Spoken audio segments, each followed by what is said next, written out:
Welcome to Travel Market Life, your companion for industry insights and professional business development.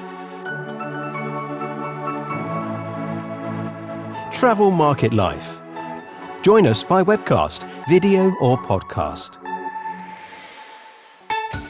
Hello and welcome to Travel Market Life. I'm your host, Ryan Haynes, and in today's episode, we're going to be talking to Mehdi Soua, the CIO at Louvre Hotels Group, and Stephen Burke, the CEO and founder at RobosizeME, about robotic process automation. RobosizeME is a process automation specialist for the hospitality industry, helping companies automate operational processes using virtual robots that really help identify ways in order to optimize human effort in all areas of hotel operations.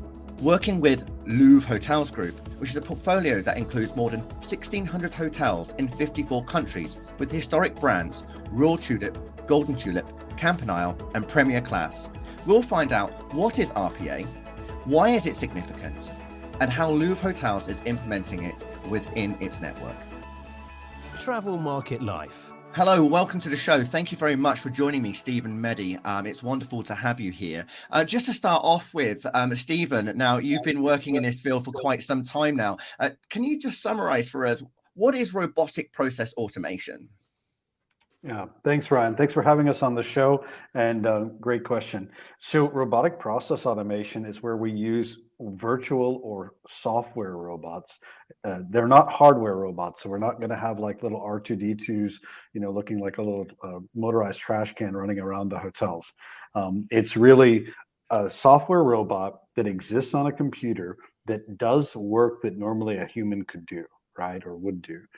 And what this can do is basically mimic keystrokes, or it can take some data from like an email or a spreadsheet and put it somewhere else. And when you combine a lot of these things, you actually allow someone to replace some kind of really boring or very repetitive task and do something very much more interesting with their time, while at the same time making the whole hotel operations more efficient.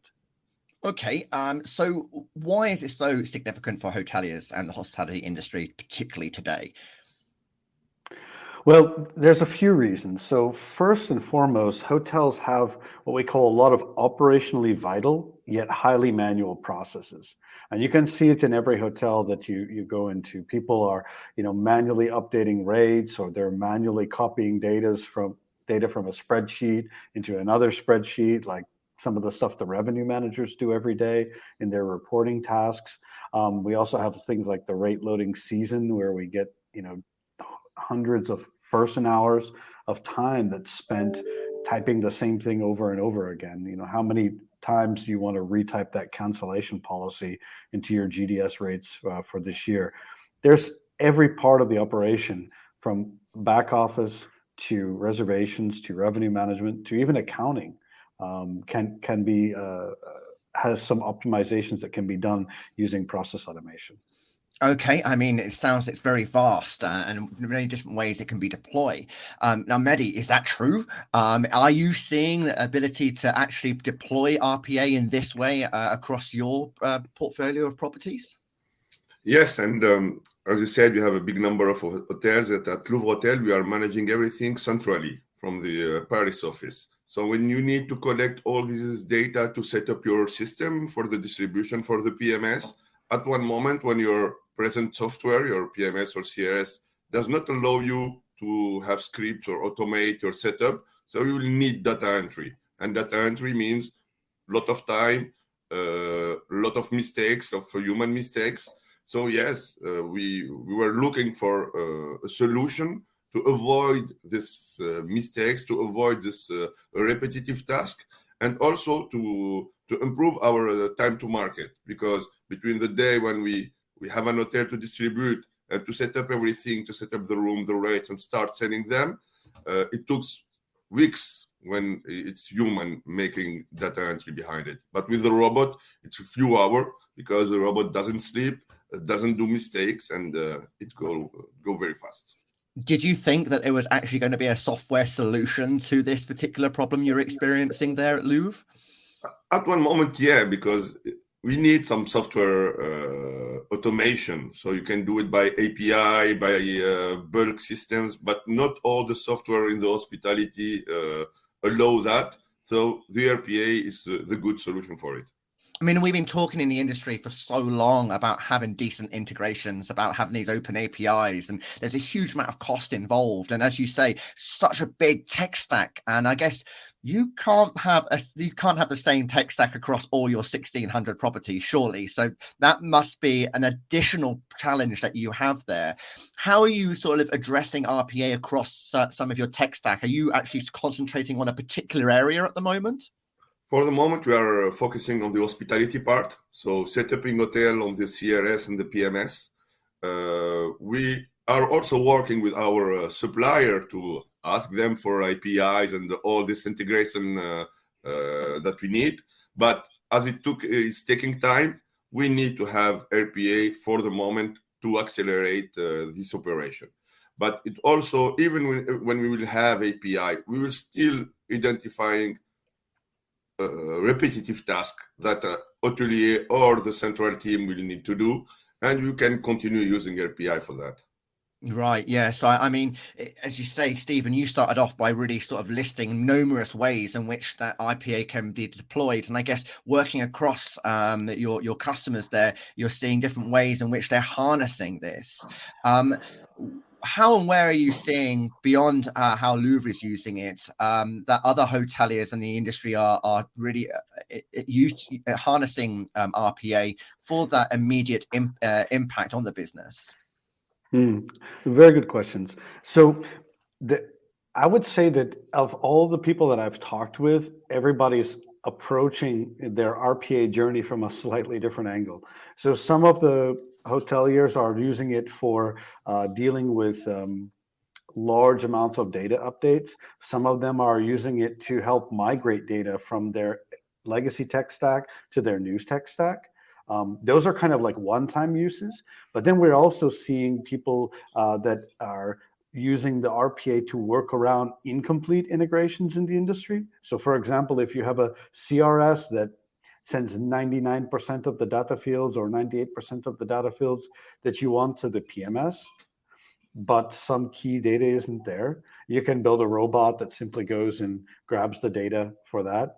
We're seeing robots that you can go and grab the data from the revenue production systems, get the data downloaded, and then insert it into your Power BI database. That's a common use case there. In the payments flow, for example, especially like accounts payable, we're seeing that being used quite heavily because you can combine RPA with OCR and analyze, if your seafood supplier normally bills you between 2,000 and 3,000 euros per month, and it's 2,500 euro bill comes in, you can automate that all the way up to the creation of the payment order, and then the controller just has to approve it. But if you get a bill for 15,000 euros, then obviously that has to go to some checks. So lots of opportunity to streamline the processes and basically help hoteliers do more with less. I mean, we've been talking a lot with the last year of staffing shortages. Now we're talking about different ways of doing, trying to reduce costs during a period of uncertainty. So there's a lot of ways that RPA can help. But I mean, is this only a short-term solution? I mean, we're talking about the fact that we're going to have all these integrations in place and they're trying to make all these seamless connections. It sounds like this is just, a bridge until we could get to that point. Is that the case? But then, as Mehdi said, there's a huge number of other ways in which they're identifying new ways of deploying RPA. So where does it sit between being a short-term solution and sort of a longer term investment for hospitality companies, Stephen? Well, depending on which consultant you ask, hotels have between 20 and 60 different IT systems in them, right? I've been in the industry for more than 2 decades, and most of that time has been spent doing systems integration. Somebody once asked me, like, if you're so into systems integration and building things that have API connectivity, aren't you a bit admitting defeat by focusing on RPA? And I had to agree that, yeah, that is true. I was involved with Open Travel and HTNG 20 years ago, 17 years ago, when we were writing these first standards. And I would say that the connectivity or the integration in the industry is about at the same level that it was before, But these systems need to share data. You need to have also the massive amount of training that comes with having the hotels use this. These are all areas that can be improved by RPA. So I would say that some of the solutions that we're talking about are short term, maybe just to fill in until the product roadmaps of the technology vendors catch up.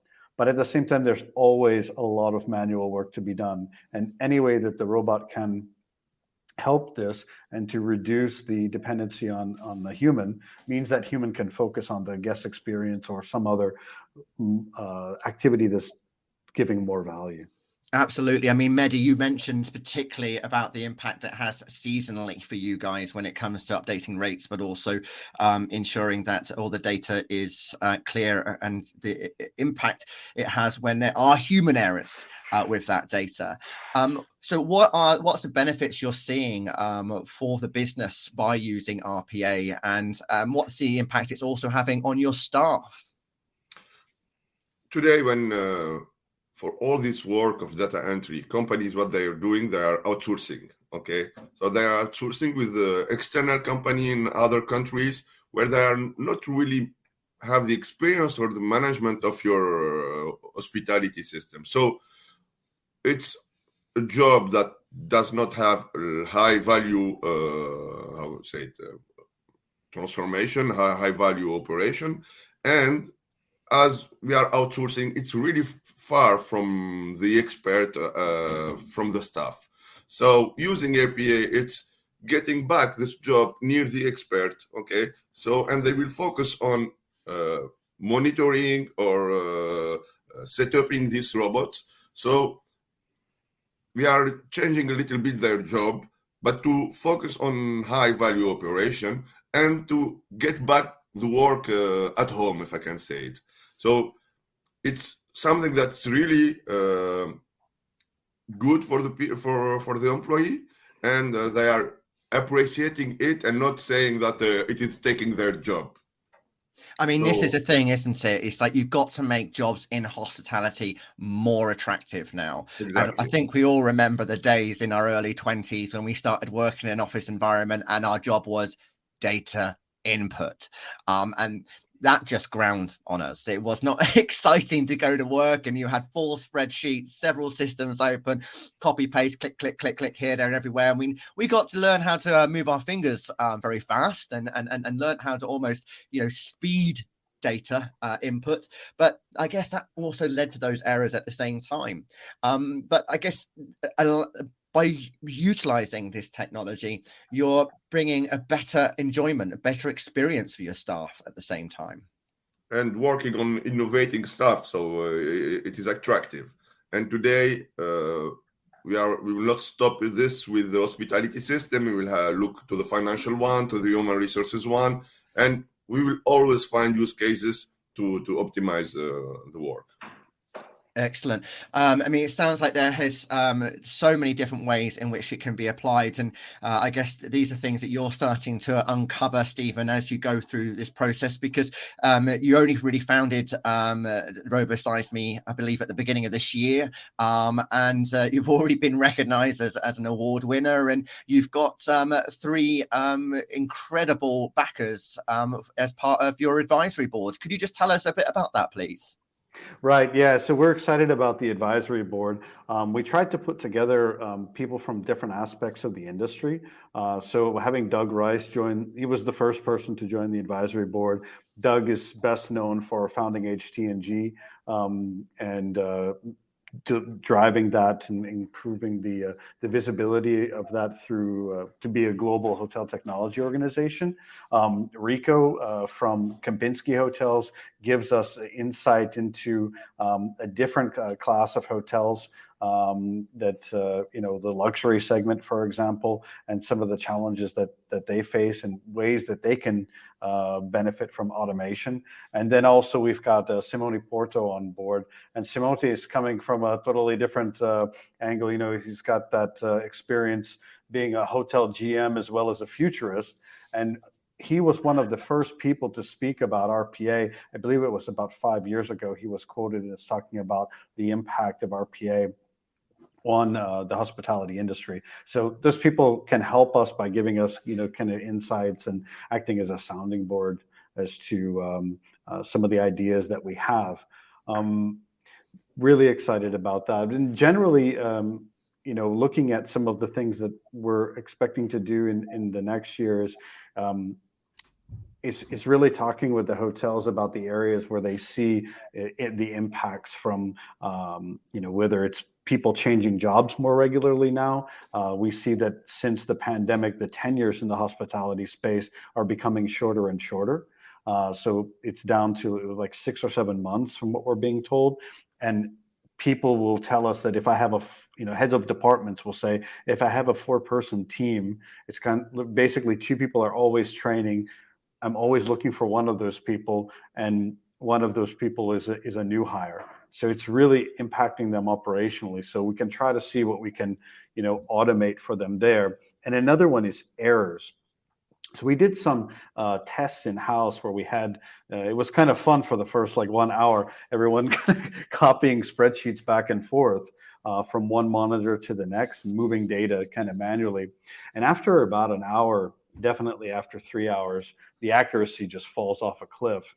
And we had one GM of a city center kind of business class hotel in Berlin that told us that he estimates somewhere between 50 to 100,000 euros in lost revenue per year due to data entry errors. So that's also an area that we really want to focus on this year, is just eliminating the data entry errors and helping that improve the balance sheet for the hotels. Wonderful. Thank you very much, Stephen. Now, Mehdi, it just seems like hospitality is becoming an incredibly challenging, difficult industry to work in. Are you still happy working in the hospitality industry after all of this? I think yes, because we have a lot to do. And finally, some big suppliers are moving to new gen technology. So, yeah, I think we have a lot of work, and so it's a good adventure to follow. It keeps it exciting and interesting, doesn't it? Exactly. And Mehdi, you and I met at the International Hotel Technology Forum 2022, just early this year. Will you be attending again next year? Normally, yes. It is in Vienna, I think. It is in Vienna, and I'm also going to be chairing again that event. So I look forward to catching up with you in person there, maybe even sooner.